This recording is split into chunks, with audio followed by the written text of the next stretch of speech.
Tu vas nous parler, en premier, toi Patrick, de la prisonnière de Bordeaux. Oui, alors, qui est cette prisonnière de Bordeaux? Est-ce que c'est Alma, une bourgeoise qui vit dans une grande maison en ville, une sorte d'hôtel particulier, richement décoré, richement fleuri, avec beaucoup de tableaux de valeur sur les murs?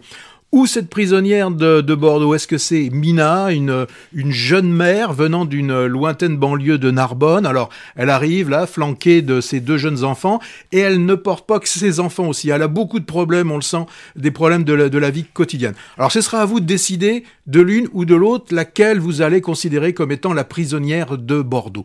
Alors, ce qui fait que ces 2 femmes totalement opposées, déjà par leur âge, par leur statut social, vont se rencontrer, c'est du fait que leurs maris respectifs sont eux prisonniers, puis au sens premier du terme, dans la prison de Bordeaux-Canéjan.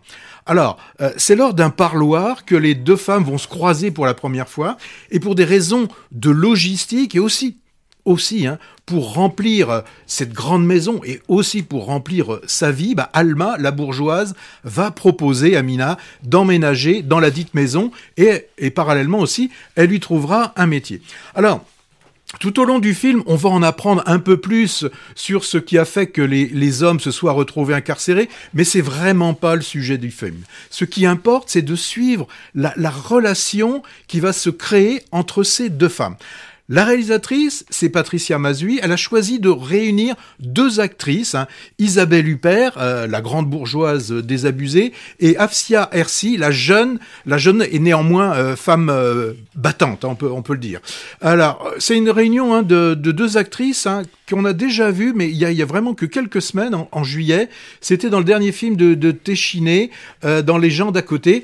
Bon, là, je l'ai vu, ce film également. Je vais pas en parler, là, je vais plutôt rester sur la partie prisonnière de Bordeaux, c'est le film qui nous intéresse, et peut-être que Hervé en fera allusion. Un petit mot. Ouais.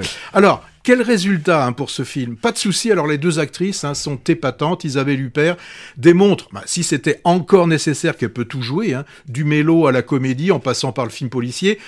Peut-être qu'il lui reste encore le péplum et le western. Le western, ce serait peut-être intéressant qu'elle le fasse. Je me demande si elle en a fait un américain, là. Oui, je me demande si elle...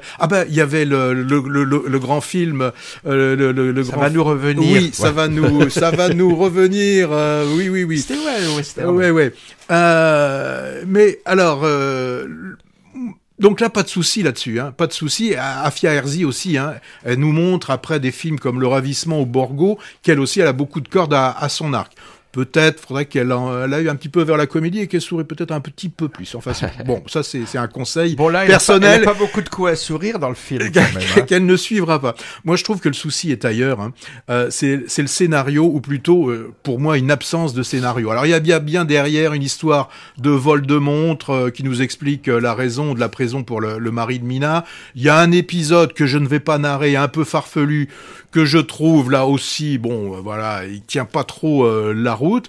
Alors, certains vont me dire, oui, mais tu oublies le côté chabrolien, etc., du fait de l'actrice, du fait de l'analyse de ce qui peut se passer dans une petite de province, etc.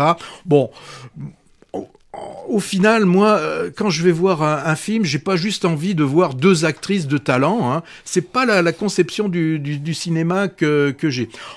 Juste pour terminer, si vous pensez voir Bordeaux dans le film, n'y allez surtout pas, parce que ça aurait très bien pu être la prisonnière de Tours, de Blois, d'Angers ou de Pétaouchnok. Ou de Pétaouchnok, à la condition qu'à côté il y ait une prison. Voilà ce que je pouvais dire sur la prisonnière de Bordeaux. Je pense que j'ai pas été trop long.